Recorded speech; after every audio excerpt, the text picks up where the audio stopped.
Hey y'all, come on in. It's me again. I'm on the stove. I'm on early today. I've got my mentoring to do today, so I'm getting started earlier.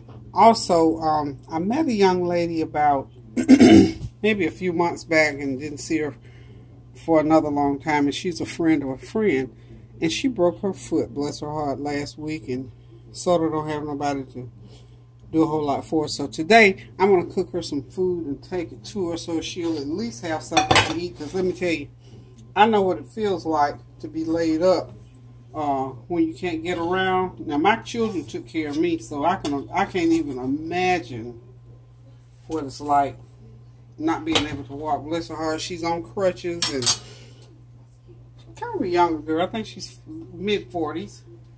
So to me that's sort of young.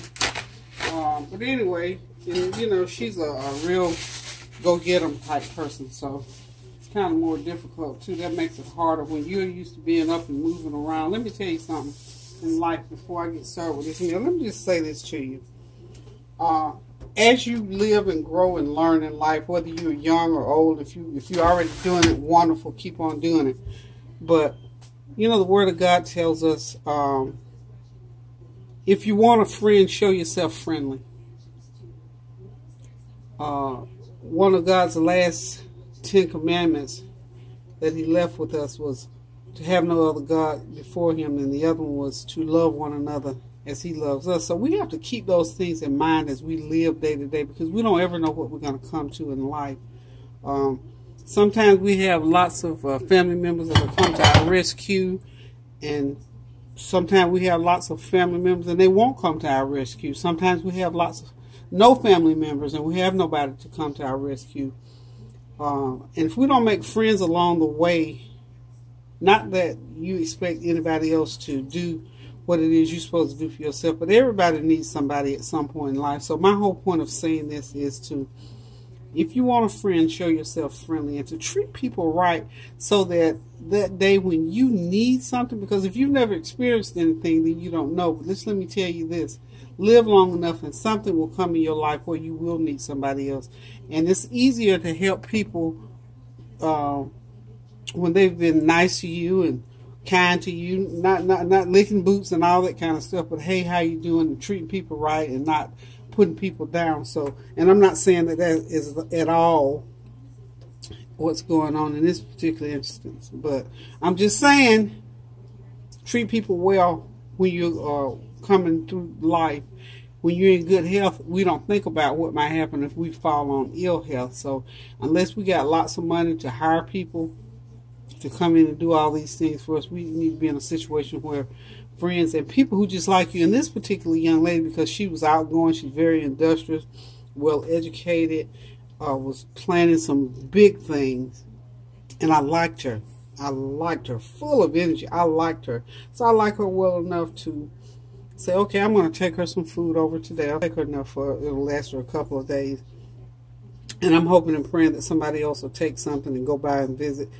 This is a busy time for me because, as I told you, I'm doing the my African American History Project. But I'm going to take time out and run this by her house and make her day, hopefully, and give her something good to eat and talk to her for a few minutes, and then I'll be on my way. But I just wanted to leave those little thoughts with you about treating people well, so that when you need to be treated well, when family members can't come to your rescue, or if you got children. I always think about my children and grandchildren. I try to treat people good, so if something happens with one of my children or grandchildren, they'll say, that's Peggy's house. Child, go ahead and do it, you know, help them out. So it's just good to be good to other people. I mean, it doesn't take a whole lot. It makes me feel good because, let me tell you one thing, if you do it consistently enough, you do it and you don't even realize you're doing it. You just do what you do, and you know that when you are in need, you don't really have a need, because somebody's going to come to your rescue. So I'm off my soapbox about that. So I'm going to go ahead and get this meal started. It's, of course, going to be something quick and easy. And what I've chosen today, because I want it to be something substantial, but not something that's going to take me all day to cook. So I went ahead, of course, ahead of time, and I cut up, because I bought this big old bag of red potatoes. Remember the other day I fixed some. So I need to get them cooked up. So anyway, I went ahead and cut and sliced some red potatoes. I didn't take the peel off them. I peeled them in spots. When they had them little spots, I just cut one or two of them off. Sliced them up, sliced up some onions. And I got just a little bit of celery. I'm not going to put it in green peppers, but just a little bit of celery to give it that extra oomph of flavor. What I'm going to do is go ahead and get these started cooking.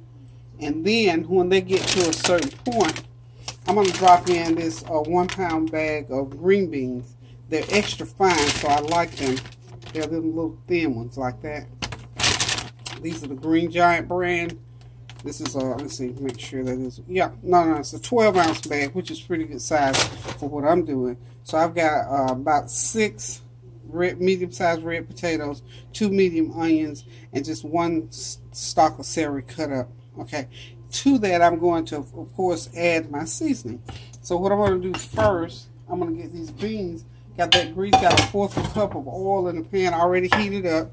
So what I'm going to do first is go ahead and get them going. So be careful now. Remember I told you when that grease is hot because it's going to pop and sizzle. Okay. Get all that in.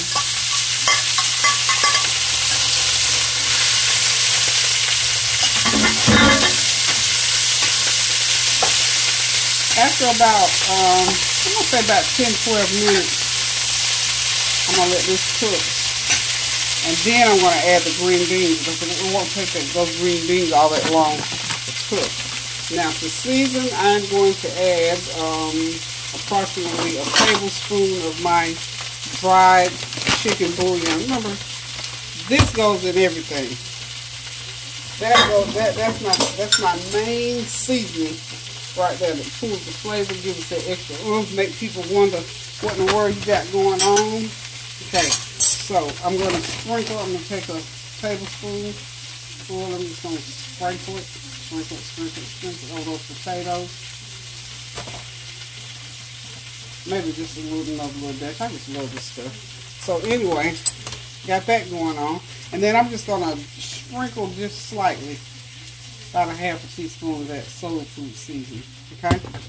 Then I'm going to put it back on that big burner so it can really get started cooking and go ahead and get it done. Okay. So again, like I said, I'm just going to mix them up real good and let them cook for about 10 minutes. Then I'll come back and I'll add the green beans and I'll put a little bit more seasoning on them. And I'll show you what those seasonings will be, a little bit different seasoning. Oh, one thing, my little Gold Mountain, a teaspoon of that. Don't put too much on there. Remember, everything I'm putting on here has salt in it, so you don't need a lot because this stuff is packed with flavor. I'm gonna go ahead. I can go ahead now. I got some minced garlic here. Remember what I told you? Go through that refrigerator. I didn't realize I had some more minced garlic. Thought I was out.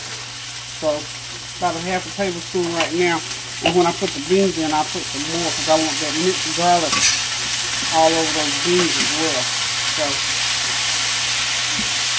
and as you're cooking these potatoes, you'll see it'll soak that 1/4 teaspoon of oil up right quick. Whew, that smells real good, y'all. Now, first, you know I gotta put some black pepper. So over here, I'm gonna go ahead and sprinkle about a teaspoon of black pepper is gonna go on. But this is just like fried potatoes. You can put fried potatoes in here, or steam cooking. I know your mom has cooking at some point in time. So I got this still on high heat. I'm just going to let them sit there and cook, and I'll keep stirring them up for the next 10, maybe 12 minutes, okay? Now, off to the side over here, what you see is a pot of rice. Okay, I'll tell you how I cook this rice while it's kind of yellow. Okay, this is 2 cups of rice right here. And I put a tablespoon of this seasoning in that water. Put a 1/2 stick of butter in there. And a little bit, maybe a teaspoon of black pepper, and just let that rice cook and let all that flavor cook through that rice, because later on, I'm going to cook just on a pan fried piece of salmon. I'm going to put that rice in this container right here, pan fry that salmon. I'm going to let that salmon right on top of that rice. So I want to season it real good for her. So this is one of those quick meals, and of course this is what Kareem and I going to eat for dinner as well.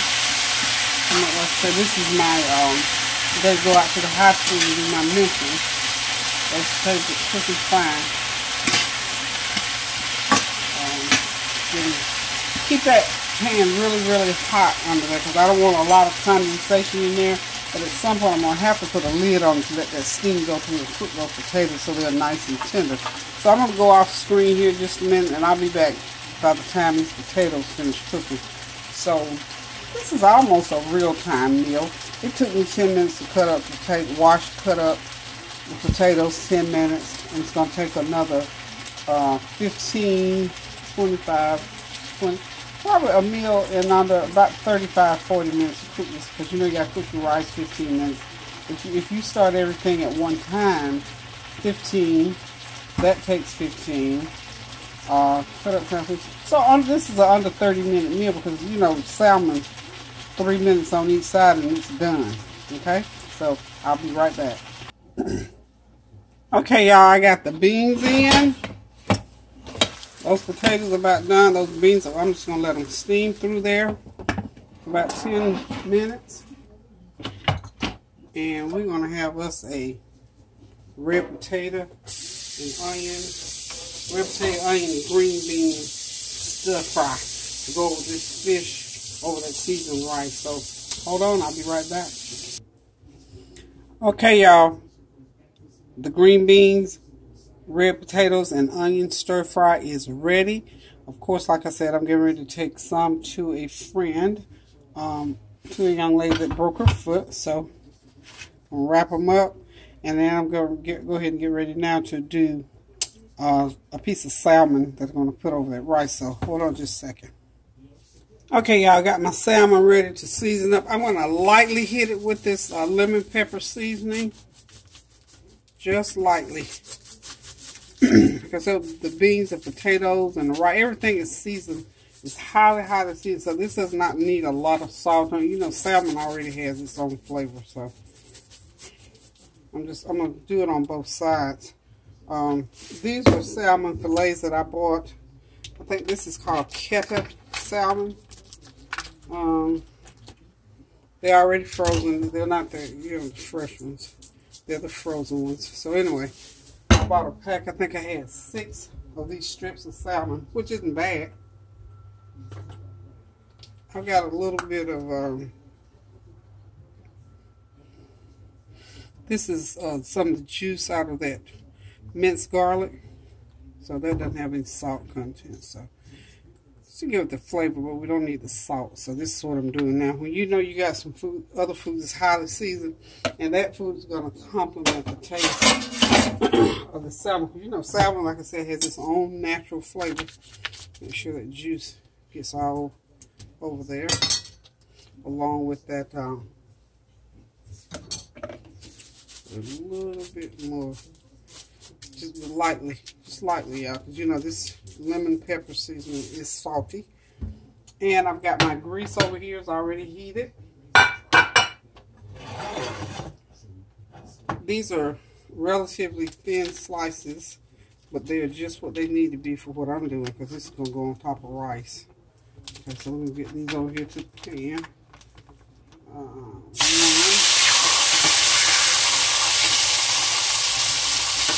That nice long piece. So I would say, based on what I'm serving, what I'm cooking, this is each piece will. So this is like 6 normal servings of this salmon.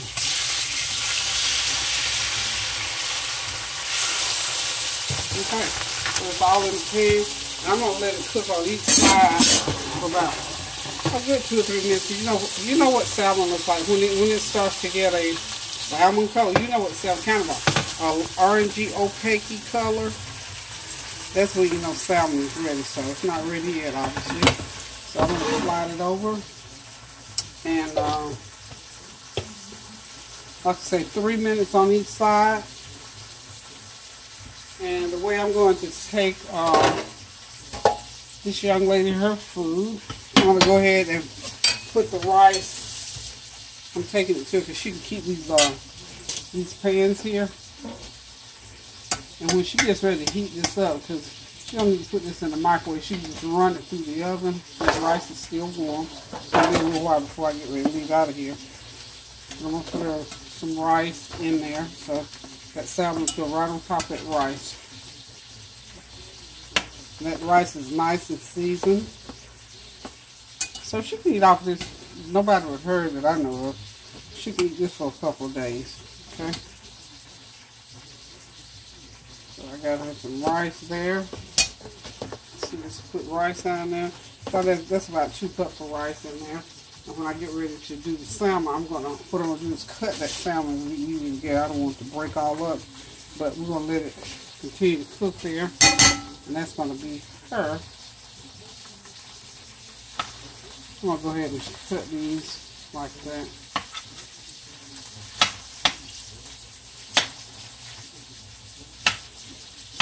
When you cut them, of course, they're easy to flip. Okay.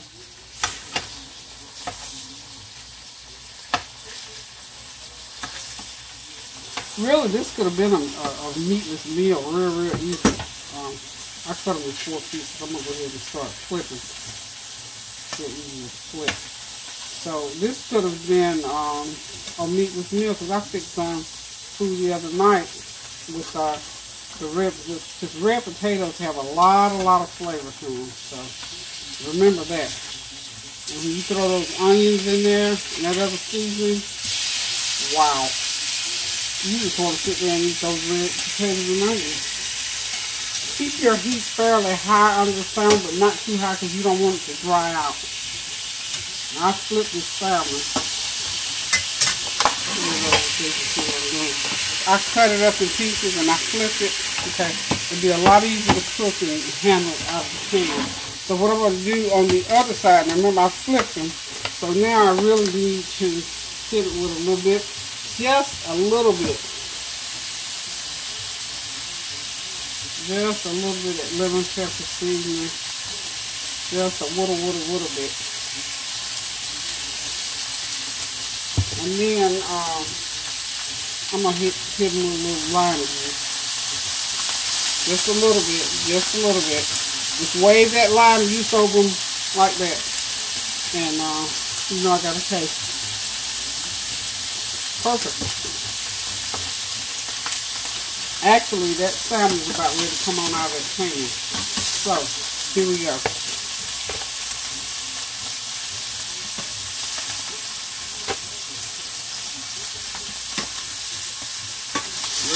Ready to come on out of the pan. So, here we go. Okay.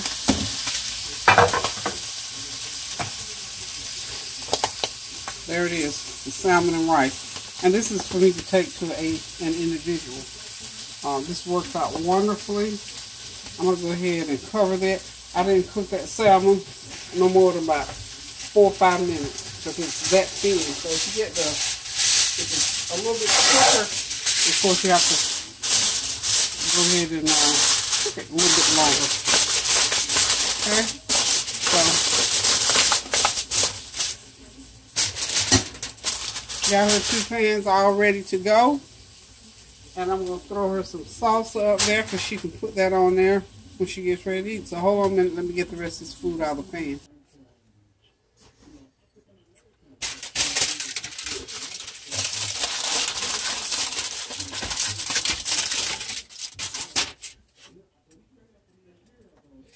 Oh, I took it off. I need to take a picture, okay? Here we go. You know me. Always doing stuff. Bye.